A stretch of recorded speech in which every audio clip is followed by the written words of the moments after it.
गांव से दूर एक शहर में कन्हैया नाम का एक आदमी अपने ठेले पर आलू पूरी बेचा करता था। उसकी आलू पूरी बहुत ही स्वाद बनती थी। जो भी उसकी आलू पूरी खाता अपनी उंगलियां चाटता रह जाता। गांव के लोग वहां से खाते भी और पैक भी करा कर ले जाते। कन्हैया ने अपनी आलू पूरी के दाम भी काफी कम रखे थे, जिस कारण से कन्हैया के ठेले पर भीड़ लगी रहती थी। एक दिन सड़क के किनारे कन्हैया अपना ठेला लगाकर आलू पूरी ग्राहकों को खिला रहा था।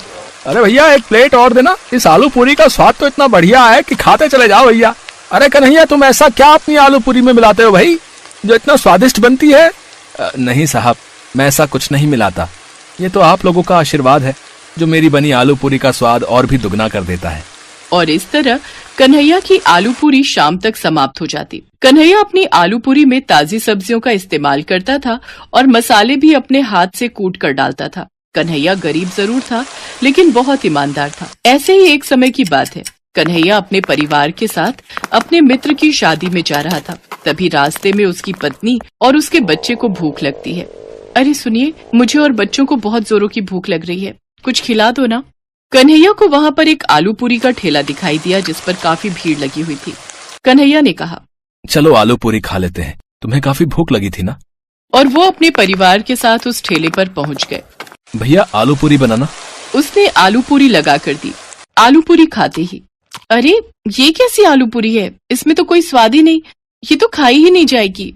अरे इस आलू पूरी का स्वाद तो बिल्कुल भी अच्छा नहीं है। ऐसी भी कोई आलू पूरी बनाता है? इसमें टमाटर का तो पता ही नहीं है, ना ही कोई मसाले हैं, और देखो महंगी भी कितनी कर रखी है। पता नहीं लोग कैसे आलू पूरी खा रहे हैं।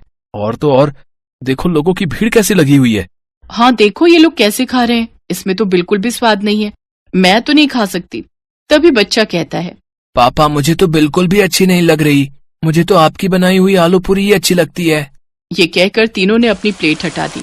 आप कितनी अच्छी आलू पूरी बनाते हो, इतने कम रेट में देते हो, इसके हिसाब से तो आपकी आलू पूरी के रेट काफी ज्यादा होने चाहिए। यही बात करते हुए वो अपने रिश्तेदार के घर जाने लगे। कुछ समय बाद शादी करके जब वापस आए, अगले दिन कन्हैया के मन में काफी लालच आ जाता है और वो आलू पूरी बनाकर ठेला लगाता है। और वो अब अपनी आलू पूरी के दाम 15 से हटाकर 25 रुपए कर देता है। तभी उसके ठेले पर एक आदमी आलू पूरी खाने आता है। अरे कहाँ चला गया था कन्हैया?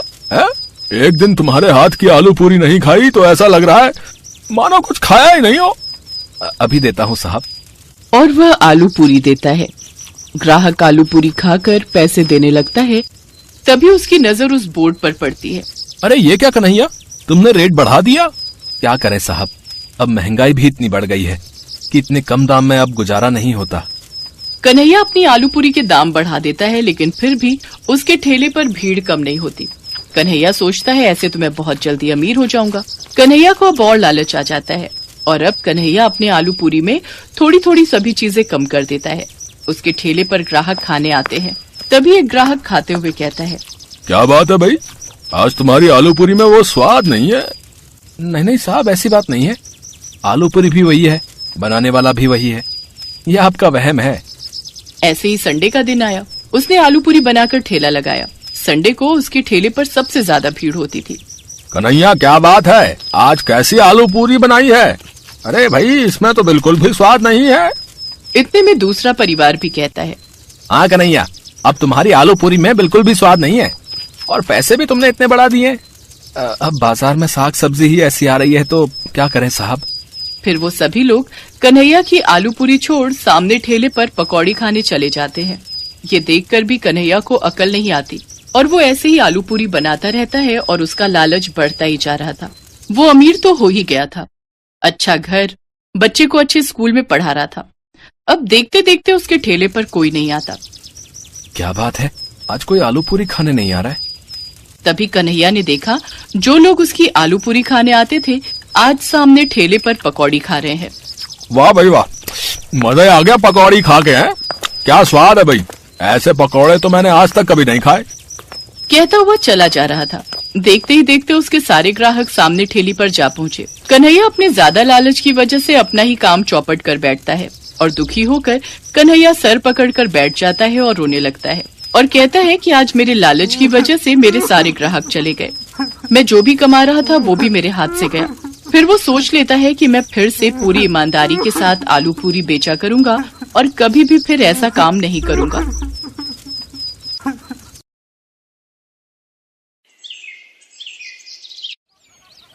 अरे भाई कैसे दिए गोलगप्पे? 50 रुपए की प्लेट है। और एक प्लेट में कितने गोलगप्पे? 6 गोलगप्पे होंगे। और कितने? अरे बाप रे बाप, 50 के 6 गोलगप्पे, इतने महंगे? तभी सोचो तुम्हारी दुकान में भीड़ क्यों नहीं है। मुझे फालतू की भीड़ चाहिए भी नहीं। मेरे पास वही लोग गोलगप्पे खाने आते हैं जो इन्हें खाने के लायक हैं। और तुम लगता है यहाँ नए हो। दाम पूछने से पहले ऊपर लगा बोर्ड ही पढ़ लेते। दाम और नाम दोनों लिखे हैं। मेरा नाम मशहूर है और ये मेरे मशहूर गोलगप्पे हैं। एक एक गोलगप्पा इतना करारा है कि तोड़ो तो आवाज 1 किलोमीटर तक सुनाई दे। और पानी जैसा ग्राहक चाहे। पूरे 10 तरह की वैरायटी है मेरे पास पानी की। और ये देखो, ये है मेरे गोलगप्पों की असली जान, मेरा ये खास मसाला। हाँ हाँ, ये सब तो ठीक है, पर फिर भी 50 रुपए वाकई बहुत ज्यादा है। दाम तो यही है और यही रहेगा। अब तुम देख लो कि तुम मेरे गोलगप्पे खाने के लायक हो या नहीं। अरे ये क्या बात हुई? तुम ऐसे बात करते हो अपने ग्राहक से? नहीं, ग्राहक से तो नहीं, पर जो फालतू मेरा वक्त बर्बाद करे उससे मैं ऐसे ही पेश आता हूँ। चलो अब आगे बढ़ो और कोई सस्ता गोलगप्पे का ठेला ढूंढो। मशहूर ऐसा ही था। ये बात तो 100% सच थी कि वो गोलगप्पे बहुत ही अच्छे बनाता था, लेकिन इस बात पर उसे घमंड भी बहुत था। मशहूर का मानना था कि उसके पास हुनर और किस्मत दोनों का साथ है, इसीलिए उसे पूरा यकीन था कि उसका काम कभी मंदा पड़ ही नहीं सकता। और वास्तव में ऐसा हो भी रहा था। मशहूर के पास भले ही ग्राहक कम थे, लेकिन उनसे ही वो अच्छा खासा मुनाफा कमा लेता था। फिर कुछ दिनों के बाद, हाँ भाई लाओ जरा गोलगप्पे तो लगाना। अरे तुम फिर से आ गए। रेट कम नहीं होंगे, पहले ही बता रहा हूँ। हाँ हाँ, मैं तुमसे कम करने को कह भी नहीं रहा हूँ। ऐसा करो, सिर्फ मुझे नहीं, इन सबको भी गोलगप्पे खिलाओ और इन सबके पैसे मैं दूंगा। है, पगला गए हो क्या? अब ऐसा करो, पहले पैसे रखो मेरे सामने, फिर बात करना। तुम भी ना बड़े शक्की हो। ये लो, ये रखे तुम्हारे पैसे।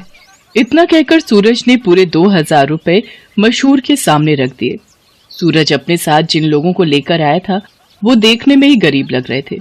मशहूर ने सभी को गोलगप्पे खिलाए, जिसके पैसे सूरज नहीं दिए। फिर सबके जाने के बाद, क्या बात है भाई, कोई लॉटरी वॉटरी लग गई है क्या? अभी तो नहीं लगी, पर जल्दी लगने वाली है। क्या मतलब? तुम्हें कैसे पता कि लॉटरी लगने वाली है तुम्हारी? क्योंकि निरंजन बाबा ने मुझसे ऐसा कहा है। वो बहुत ही बड़े सिद्ध बाबा है। उन्होंने मुझसे कहा है कि मैं जितने लोगों का पेट भरूंगा, वो भी बिना उनसे कुछ लिए, मेरी लॉटरी लगने के उतने ही चांसेस बढ़ जाएंगे। तुम भी निरे उल्लू हो भाई, हैं? बाबा जी ने तुम्हें गरीबों को खाना खिलाकर कुछ भला काम करने को कहा होगा। जितने पैसे तुमने मेरे गोलगप्पे खिलाने में खर्च किए, उतने में तो तुम पूरा भंडारा कर सकते थे। मैं जानता हूँ, पर मुझे इन लोगों को कुछ ऐसा खिलाना था जो इनके बस के बाहर हो। खाना तो कोई ना कोई इन्हें खिलाई देता होगा, पर तुम्हारे गोलगप्पे वो इनके नसीब में कहाँ से आते? और बाबा जी ने मुझसे यही तो कहा था कि जाकर किसी का नसीब बदलो, तो मैंने बदल दिया। अब देखना, मेरी लॉटरी जरूर लग जाएगी। मशहूर और सूरज बात कर ही रहे थे कि तभी सूरज का फोन बजने लगा। हेलो, हाँ भाई, क्या क्या तू सच बोल रहा है? सच में? वाह वाह वाह भाई, मजा आ गया भाई, मजा आ गया। तू वहीं रुक, मैं बस वहीं आ रहा हूँ, वहीं आ रहा हूँ मैं। अरे अरे, क्या हो गया? कहाँ भागे जा रहे हो? मेरी लॉटरी लग गई भाई, वो भी पूरे 10 लाख की। शुक्रिया भाई, शुक्रिया यार, बहुत शुक्रिया यार। सच में तुम्हारे गोलगप्पों की वजह से ये सब हो पाया।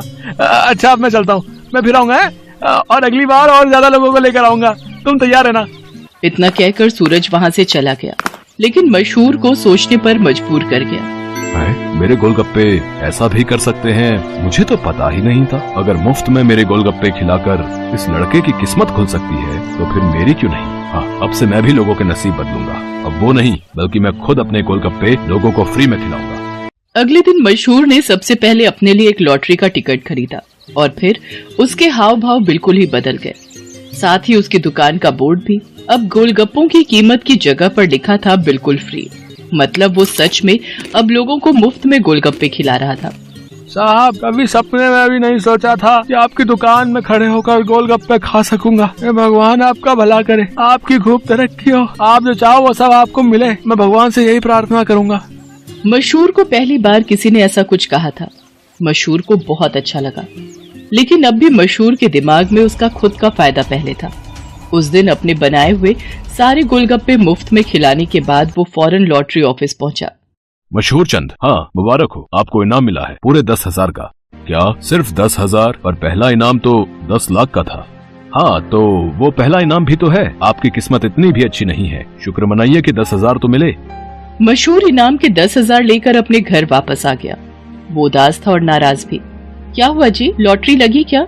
लगी भी और नहीं भी, ये देखो 10,000 मिले हैं। अरे वाह, तो फिर आप उदास क्यों? आपको तो खुश होना चाहिए ना।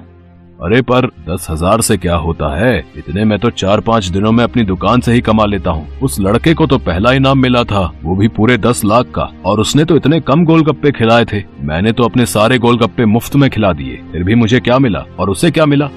ओफो, ये सब क्यों सोच रहे हो आप? आपने जितने भी गोलगप्पे मुफ्त में खिलाए उनकी लागत तो निकल गई ना, बोलो। हाँ, उससे तो ज्यादा ही हैं ये पैसे। तो फिर आपको नुकसान थोड़े ही हुआ है जो ऐसे मुंह लटका कर बैठे हो। 4-5 दिनों में जितना कमा पाते वो एक ही दिन में मिल गया, ये कम है क्या? मशहूर को अपनी पत्नी मोहिनी की बात ठीक लगी और उसने अपना इरादा और पक्का कर लिया। उसने आगे भी लोगों को फ्री गोलगप्पे खिलाना जारी रखा और हर रोज लॉटरी का टिकट खरीदना भी, कभी कम तो कभी ज्यादा, लेकिन हर रोज मशहूर का कुछ न कुछ इनाम जरूर निकलता था, जिससे मशहूर का हौसला और भी मजबूत होने लगा। इसके साथ ही मशहूर को अब ये सब करने में बहुत खुशी भी मिल रही थी। हर रोज लोगों के मुस्कुराते चेहरे उसकी दुकान से लौटते थे। उसके गोलगप्पे न जाने कितने मायूस चेहरों की मुस्कान बन रहे थे। फिर एक दिन, अरे मशहूर भाई, ये क्या है? ये कमाल कब से हो गया? बस तुम्हारे जाने के बाद से ही। लेकिन माफ करना भाई, अब तुम फ्री में गोलगप्पे नहीं खिला पाओगे किसी को, क्योंकि ये काम अब मैं करता हूँ और लॉटरी भी मेरी ही लगती है। हाँ, तुम्हारे जितना बड़ा इनाम तो नहीं लगा अब तक, पर मुझे उम्मीद है कि कभी न कभी वो कमाल भी हो ही जाएगा। मशहूर की बात सुनकर सूरज मुस्कुरा दिया और उसने अपनी जेब से अपना विजिटिंग कार्ड निकालकर मशहूर को दिया और उससे बोला, कोई बात नहीं, ये मेरा कार्ड रख लो। अब लॉटरी का टिकट जब भी खरीदना हो तो बस मुझे फोन कर देना, ऑफिस तक आने की जरूरत नहीं पड़ेगी।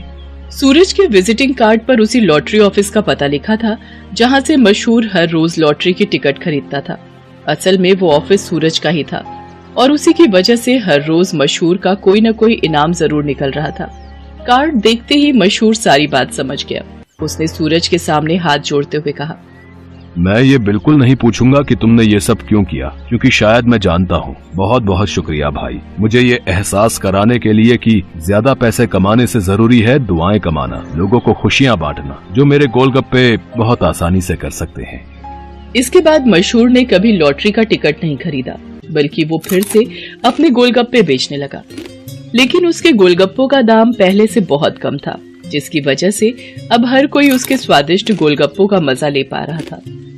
अब भले ही मशहूर के गोलगप्पे थोड़े सस्ते थे, लेकिन ग्राहक पहले से कहीं ज्यादा थे, मतलब मुनाफा भी पहले से ज्यादा ही था। इसके साथ ही मशहूर ने फ्री गोलगप्पे खिलाना भी नहीं छोड़ा। आखिर के 10-20 गोलगप्पे वो जरूर गरीबों को मुफ्त में खिलाता था, क्योंकि अब उसे गोलगप्पों के साथ साथ खुशियां बांटने की भी आदत जो हो गई थी। अम्मा 30 रुपए के जामुन कर दो। हाँ हाँ बिटिया, देती हूँ, ये लो। मम्मी, ये बूढ़ी अम्मा इस उम्र में भी कितना काम कर रही हैं। हाँ बेटा, शायद इनका इस दुनिया में कोई नहीं होगा, तभी तो इतनी उम्र में भी खुद काम कर रही हैं। चलो बेटा, ऑटो वाला वेट कर रहा है। उस औरत की बातों को सुनकर जानकी नाम की उस बूढ़ी औरत की आंखें भर आती हैं और वो अपने आप से ही बातें करने लगती है। हाँ, आज मैं इस दुनिया में अकेली हूँ, पर कल तक मैं अकेली नहीं थी, मेरा भी परिवार था। पर सुनो जी, पापा को गए 1 महीना हो गया, पर तुम्हारी माँ अभी तक सदमे से बाहर नहीं आई। घर के सारे काम मैं करूं और वो आराम से बैठकर रोटियां तोड़े। मैं कोई नौकरानी नहीं हूँ। तुम इन्हें किसी वृद्धाश्रम में छोड़ाओ, मैं तंग आ गई हूँ इनसे। तुम जानते भी हो सुधा, तुम क्या बोल रही हो? ये घर माँ के नाम है, अगर माँ चली गई तो उनके साथ ये घर भी चला जाएगा, फिर रहना सड़क पर। बात करती हो। लाओ मेरा टिफिन दो, मैं लेट हो रहा हूँ। विनोद काम पर चला जाता है, तभी जानकी मंदिर से आ जाती है। पोता सूरज भी साथ था। मम्मी देखो, दादी माँ और मुझे प्रसाद में खीर मिली, आप भी खाओ ना मम्मी। मुझे नहीं खानी, और चुपचाप जल्दी से खीर खत्म कर और पढ़ने बैठ। एक संडे का दिन होता है और पूरा दिन तू घूमने फिरने में लगा देता है। और माँ जी, आपको जब मैंने बोला था आज मशीन लगाकर कपड़े धो देना, तो आपसे कपड़े तो धुले नहीं, सुबह सुबह पूजा करने मंदिर चली गई। अब मशीन लगाकर कपड़े धो लो, बड़ी मेहरबानी होगी। चिंता मत करो बहू, मैं बस मशीन लगाने ही जा रही हूँ। सुधा का यही स्वभाव था। वो अपनी सास जानकी पर अत्याचार करती थी। घर के सारे काम जानकी ही करती थी। पति के दुनिया से चले जाने के बाद जानकी पर मुसीबतों का पहाड़ टूट पड़ा। जानकी की बहू सुधा तो इसी फिराक में थी कि किस तरह से जानकी को इस घर से धक्का देकर उनके घर की मालकिन बन जाए, और उसे मौका मिल ही गया। अरे मैं मर गई। ये गर्म पानी बाल्टी में किसने रखा था? मेरा हाथ जल गया। जरूर ये काम माँ जी का है। वो तो चाहती है कि मैं मर जाऊं और उन्हें इस घर में आराम से रहने को मिले। क्या हुआ सुधा, तुम्हारा हाथ कैसे जल गया? ये सब तुम्हारी माँ के कारण हुआ है। उन्होंने ही जानबूझकर बाल्टी में गर्म पानी भरकर रखा था ताकि मैं नहाने जाऊं तो मैं जल जाऊं। अब मैं इस घर में एक पल भी नहीं रहूंगी। मैं जा रही हूं यहाँ से। माँ, आपको शर्म आनी चाहिए। आपकी वजह से आज मेरा घर परिवार टूट रहा है। आप कहीं चली क्यों नहीं जाती हो? मेरी इसमें कोई गलती नहीं विनोद बेटा। मुझे तो बहू ने ही कहा था कि उसे गर्म पानी से नहाना है और मैंने उसे कहा भी था कि बाल्टी में गर्म पानी मैंने रख दिया है।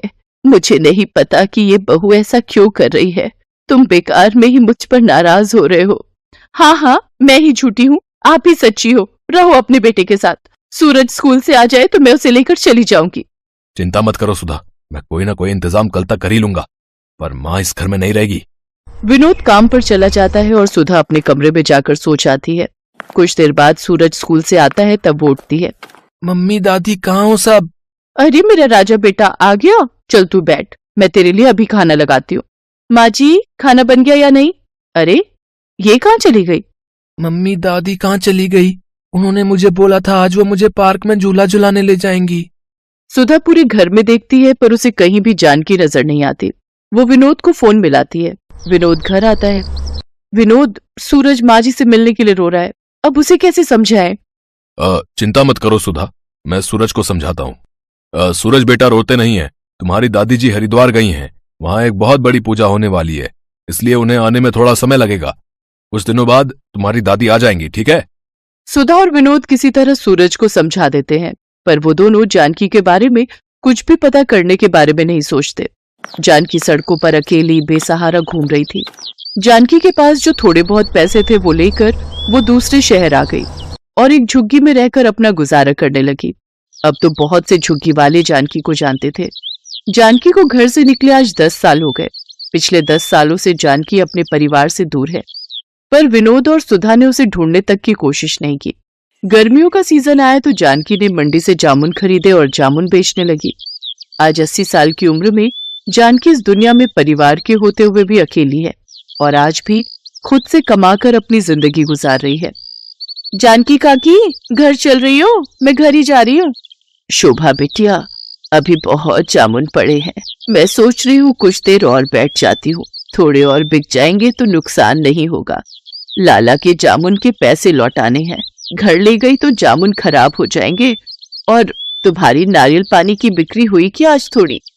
हाँ काकी, आज बाजार में घूम कर बेचे तब जाकर बिके। मैं तो कहती हूँ मुझे दे दिया करो बेचने के लिए, पर तुम मानती कहाँ हो काकी? नहीं बिटिया, तुझे भी तो अपने घर का ख्याल रखना है। तू भी तो कितनी मेहनत करती है ना। तेरे बापू की तबीयत ठीक नहीं रहती, माँ भी तो घरों में काम करती है। कम से कम तू मेहनत करके घर को चला लेती है। ये बहुत बड़ी बात है बिटिया। चिंता मत कर, मेरी बूढ़ी हड्डियों में बहुत ताकत है। जिंदगी के दुखों ने मेरे शरीर को मजबूत बना दिया है। तुमसे बहुत कुछ सीखने को मिलता है काकी। अच्छा मैं घर चलती हूँ, फिर तुम आराम से आ जाना।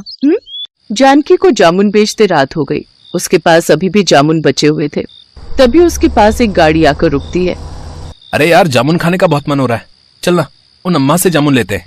एक काम कर, तू जल्दी से जाकर ले आ, मैं गाड़ी साइड लगाता हूँ। अम्मा 50 रुपए के जामुन कर दो। अभी करती हूँ बेटा। अम्मा मेरे पास 500 का नोट है, आपके पास खुले होंगे? नहीं बेटा, मेरे पास खुले तो नहीं है। सूरज, सूरज, तेरे पास 50 रुपए है क्या? जरा पकड़ा दे है तो। सूरज?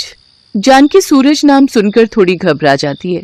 अचानक वो लड़का गाड़ी से बाहर निकलता है और जानकी को देखकर चौंक जाता है। दादी माँ, और यहाँ? सूरज तब छोटा था।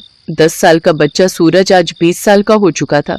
सूरज अपनी दादी को पहचान गया और वो दादी दादी कहकर अपनी दादी के गले लगकर फूट फूट कर रो पड़ा। सूरज कॉलेज में पढ़ रहा था तो वो इसी शहर में रहता था। सूरज को जानकी से सारी बात पता चलती है और वो भी अपने पोते से लिपट कर खूब रोती है। इसके बाद जानकी सबसे विदा लेकर अपने पोते सूरज के साथ अपने शहर अपने घर पहुंचती है। जानकी को सूरज के साथ देखकर विनोद और सुधा हैरान रह जाते हैं, पर सूरज गुस्से में था।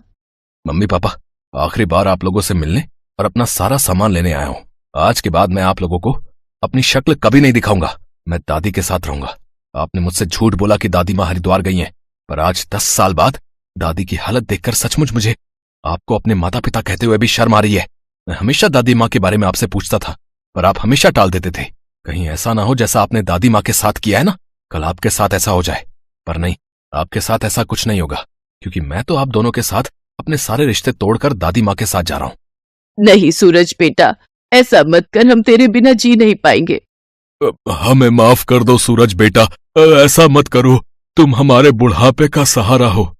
अच्छा, तो दादी माँ के बुढ़ापे का सहारा भी तो आप ही थे ना, तब आपने क्यों नहीं सोचा मैं आप दोनों की नहीं सुनूंगा, मैं दादी माँ के साथ जा रहा हूँ।